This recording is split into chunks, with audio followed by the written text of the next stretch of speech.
Hello दोस्तों, welcome to Endeavour Immigration YouTube channel. This is Gaurav. आज की इस वीडियो में हम बात करने जा रहे हैं एडिथ कोवन यूनिवर्सिटी के बारे में। एडिथ कोवन यूनिवर्सिटी है ऑस्ट्रेलिया की एक बहुत ही रिप्यूटेड पब्लिक यूनिवर्सिटी है। ये वेस्टर्न ऑस्ट्रेलियन बेस्ड यूनिवर्सिटी है। इसका जो नाम है वो ऑस्ट्रेलियन पार्लियामेंट में जो फर्स्ट वुमेन इलेक्ट हुई थी उसके नाम पे पड़ा था, जिसका नाम था एडिथ कोवन। This is the only university in Australia जो कि एक वुमेन के नेम पे जिसका नाम रखा गया है। इसको जो यूनिवर्सिटी का स्टेटस है वो 1991 में मिला था। एडिथ कोवन यूनिवर्सिटी के अगर कैंपस की बात करते हैं तो इसके जो दो कैंपस हैं वो पर्थ मेट्रोपॉलिटन एरिया में है और इसका एक कैंपस पर्थ से जो है 200 किलोमीटर दूर है।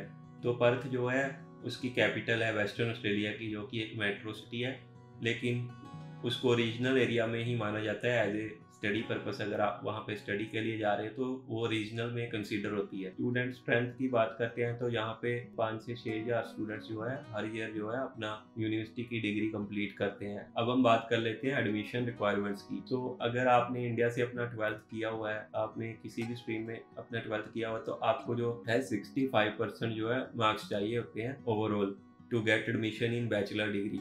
तो इसके साथ जो आपकी आइल्स पीटी की रिक्वायरमेंट रहती है वो रहती है 6 ईच फॉर आइल्स। जहाँ अगर आप पीटी के साथ अप्लाई करना चाहते हैं तो आपकी जो पीटी की रिक्वायरमेंट रहती है 52 ओवरऑल रहती है, नॉट लेस देन 50। यहाँ पे टोफल या डुओलिंगो या कोई भी और टेस्ट जो है एक्सेप्टेड नहीं है। अब हम बात कर लेते हैं admission requirement for PG students, कि अगर आपने इंडिया से ऑलरेडी अपनी बैचलर डिग्री की हुई है और आप मास्टर डिग्री के लिए वहाँ पे अप्लाई करना चाहते हैं तो मास्टर डिग्री के लिए अप्लाई करने के लिए आपके पास जो है 50% मार्क्स होने चाहिए in your previous bachelor degree, और जो आइल्स स्कोर है आपके 6.5 ओवरऑल होने चाहिए, नॉट लेस देन 6। अगर आप पीटी के साथ अपना ऑफर लेटर अप्लाई कर रहे हैं तो आपके 58 ओवरऑल होने चाहिए और 50 से कम किसी भी मॉड्यूल में नहीं होने चाहिए। मास्टर प्रोग्राम के लिए भी यहाँ पे टोफल एक्सेप्टेड नहीं है।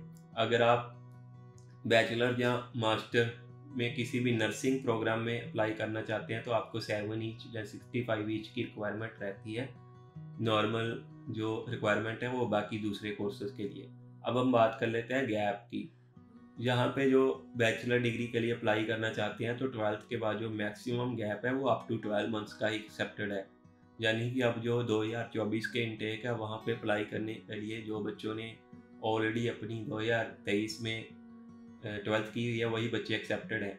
जो 2022 वाले बच्चे हैं वो यहाँ पे एक्सेप्टेड नहीं है।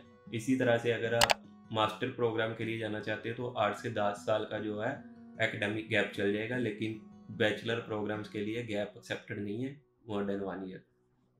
अब हम बात कर लेते हैं बैकलॉग की, क्योंकि बहुत सारे बच्चों के जो होते हैं बैकलॉग्स होते हैं इन देयर बैचलर डिग्री और वो मास्टर डिग्री में वहाँ पे अप्लाई करना चाहते हैं, तो उनको ये भी इशू होता है कि उनके बैकलॉग्स की वजह से उनको एडमिशन नहीं मिलता। तो इस यूनिवर्सिटी में टोटल 10 से 14 जो है बैकलॉग्स ले लेते हैं मोस्टली। अगर आपने इंडिया से 4 साल की बैचलर डिग्री की हुई है तो आपके जो है 14 बैकलॉग्स एक्सेप्टेबल होंगे। अगर आपने 3 ईयर्स की डिग्री की हुई है तो आपके अप टू 10 जो है बैकलॉग्स यहाँ पे एक्सेप्टेबल है। अब हम बात कर लेते हैं कंडीशनल ऑफर लेटर की। जैसे यहाँ पे आप जो है अपना कंडीशनल ऑफर लेटर डाल सकते हैं। Next we will talk about open school. अगर आपने इंडिया से किसी भी CBSE से या स्टेट बोर्ड से अपनी जो है स्टडी नहीं की हुई तो ओपन बोर्ड से अपनी जो है स्टडी की हुई है तो आपको यहाँ पे एडमिशन नहीं मिलेगा, क्योंकि ये जो यूनिवर्सिटी है ओपन बोर्ड वाले बच्चे एक्सेप्ट नहीं करती। Next we will talk about available intakes. तो इस यूनिवर्सिटी में आपको टोटल 2 ही इनटेक मिलते हैं। जो इसका फर्स्ट इनटेक होता है वो फेब में होता है और जो इसका सेकंड इनटेक होता है वो जुलाई में होता है every year. Next we will talk about offer letter time और उसकी फ़ीस की। यहाँ पे अगर आप अपना ऑफर लेटर अप्लाई करना चाहते हैं तो उसकी कोई भी फ़ीस नहीं है, आप फ्री ऑफ कॉस्ट जो है अपना ऑफर लेटर अप्लाई कर सकते हैं। इसके अलावा जो ऑफर लेटर का टर्न अराउंड टाइम है वो 15 to 20 डेज है। आपको 3 वीक्स के अंदर अंदर जो है अपना कंडीशनल ऑफर लेटर मिल जाता है। ट्यूशन फीस पे एक नज़र मार लेते हैं। अगर आप बैचलर डिग्री के लिए अप्लाई करना चाहते हैं तो आपकी जो ट्यूशन फीस रहती है 30,200 से शुरू हो जाती है और 37,400 तक जाती है पर ईयर। इसके अलावा आपको बहुत सारी स्कॉलरशिप भी प्रोवाइड की जाती हैं, जैसे 20 से 25% जो है स्कॉलरशिप मिल जाती है। अगर आप मास्टर डिग्री के लिए अप्लाई करना चाहते हैं तो आपकी जो फीस है 33,000 से शुरू हो जाती है और 40,000 तक जाती है। तो उसमें भी जो है आपको स्कॉलरशिप प्रोवाइड की जाती है यूनिवर्सिटी की तरफ से। जो वेस्टर्न ऑस्ट्रेलिया के लिविंग एक्सपेंसेस है वो काफ़ी कम है as compared to Melbourne and Sydney. यहाँ पे आप टोटल $10,000 पर ईयर के हिसाब से गुजारा कर सकते हैं। अब हम बात कर लेते हैं प्रोग्राम्स अवेलेबल की। ये एक अच्छी पब्लिक यूनिवर्सिटी है और यहाँ पे टोटल 300 से ज़्यादा जो है प्रोग्राम्स अवेलेबल है। यहाँ पे अगर हम प्रोग्राम्स की बात करते हैं तो यहाँ पे टोटल 8 स्कूल्स हैं यूनिवर्सिटी के अंदर, जिसमें से पहला जो स्कूल है वो है school of business and law. यहाँ पे आपको बिजनेस एंड लॉ के प्रोग्राम्स मिल जाते हैं। सेकंड जो स्कूल है वो है school of arts and humanities.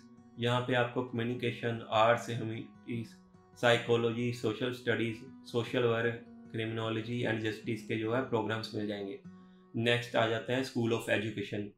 सो इस डिपार्टमेंट में आपको अर्ली चाइल्डहुड टीचिंग, जैसे कि बैचलर ऑफ अर्ली चाइल्डहुड हो गई, बैचलर बीएड की जो डिग्री होती है जिसमें primary school teachers and secondary school teacher, वो भी आपको मिल जाती है। इसके बाद आ जाता है school of engineering. So school of engineering में आपको सारी ही इंजीनियरिंग की डिग्री मिल जाती हैं, जैसे कि बीटेक इन सिविल होगी, बीटेक इन कंप्यूटर साइंस होगी। सो ये सारी जो है डिग्रीज आपको मिल जाएंगी। मास्टर डिग्रीज में भी आपको जो है एमटेक में एडमिशन मिल जाता है इंजीनियरिंग स्कूल। इसके बाद आ जाता है school of medical and health sciences. इसमें आपको medical science, health science, biomedical science, speech pathology के जो है प्रोग्राम्स मिल जाते हैं। सो इसमें जो मेडिकल स्ट्रीम वाले बच्चे हैं वो भी जा सकते हैं। इसके बाद जो आ जाता है school of nursing and midwifery. जो बच्चे वहाँ पे बैचलर ऑफ नर्सिंग करना चाहते हैं या मास्टर ऑफ नर्सिंग करना चाहते हैं तो उनके लिए भी यहाँ पे बहुत सारी ऑप्शंस जो हैं अवेलेबल हैं कि वो यहाँ से अपनी स्टडी कंप्लीट करके अपने आप को जो है as a registered nurse register करवा सकते हैं। नेक्स्ट जो आ जाता है स्कूल ऑफ साइंस। जो स्कूल ऑफ साइंस है उसमें आपको बायोलॉजी एंड एनवायरमेंटल साइंसेस की डिग्रीज मिल जाती हैं। इसके अलावा आपको मैथमेटिक्स की, फिजिक्स की, biochemistry, computing and security sciences की डिग्रीज मिल जाती हैं। जो भी बच्चे अपनी आईटी की डिग्रीज करना चाहते हैं वो वहाँ पे अप्लाई कर सकते हैं, जैसे कि बैचलर ऑफ इंफॉर्मेशन टेक्नोलॉजी। इसके अलावा कोई साइबर सिक्योरिटी में जाना चाहता है, कोई अपनी बैचलर ऑफ कंप्यूटर साइंस की डिग्री करना चाहता है, तो वो सारे बच्चे जो है इस स्कूल में जो है अपनी ऑफर लेटर ले सकते हैं। नेक्स्ट आ जाता है western Australian academy of performing arts. इसमें जो है आर्ट्स प्रोग्राम्स आ जाते हैं, जैसे कि एमए होगी, बीए होगी, लेकिन ये जो प्रोग्राम्स है इनमें ज़्यादा बच्चे नहीं जाते और इतने पॉपुलर नहीं है among Indian students. So these are the options available कि जो भी बच्चे यहाँ पे जो है अपना ऑफर लेटर अप्लाई करना चाहते हैं। जैसे कि मैंने बताया कि 300 से ज़्यादा प्रोग्राम्स हैं, तो हर स्ट्रीम का बच्चा यहाँ पे है जो अपना ऑफर लेटर अप्लाई कर सकता है। नाउ विल टॉक अबाउट कि आपको ये यूनिवर्सिटी को क्यों चूज़ करना चाहिए। तो जो एडिथ कोवन यूनिवर्सिटी है ये पूरी तरह से पब्लिक यूनिवर्सिटी है और बेस्ट इसका पार्ट ये है कि अगर आप वेस्टर्न ऑस्ट्रेलिया में अपनी स्टडी कंप्लीट करते हैं तो आपको 1 से 2 साल का एक्स्ट्रा जो है पोस्ट स्टडी वर्क वीज़ा, जिसको 485 टेम्परेरी वीज़ा भी कहते हैं ऑस्ट्रेलिया में, वो मिलता है as compared to Melbourne and Sydney. वहाँ पे आपको जो है अप टू 2 ईयर्स या 3 ईयर्स का ही पोस्ट स्टडी वर्क वीज़ा मिलता है। यहाँ पे आपको 3 साल से लेके 5 साल का जो है पोस्ट स्टडी वर्क वीज़ा मिलता है। सो पीआर अप्लाई करने के टाइम भी आपको 5 पॉइंट्स एक्स्ट्रा मिलते हैं, जो कि उनकी एलिजिबिलिटी होती है कि 65 पॉइंट्स चाहिए होते हैं आपको अपने 189 वीज़ा के लिए। तो यहाँ पे आपको रीजनल स्टडी के भी 5 पॉइंट्स एक्स्ट्रा मिलते हैं, क्योंकि वेस्टर्न ऑस्ट्रेलिया को रीजनली कंसीडर करते हैं for study purpose for international students. So next जो आ जाता है इनका पाथवे फॉर ग्रेजुएट स्ट्रीम।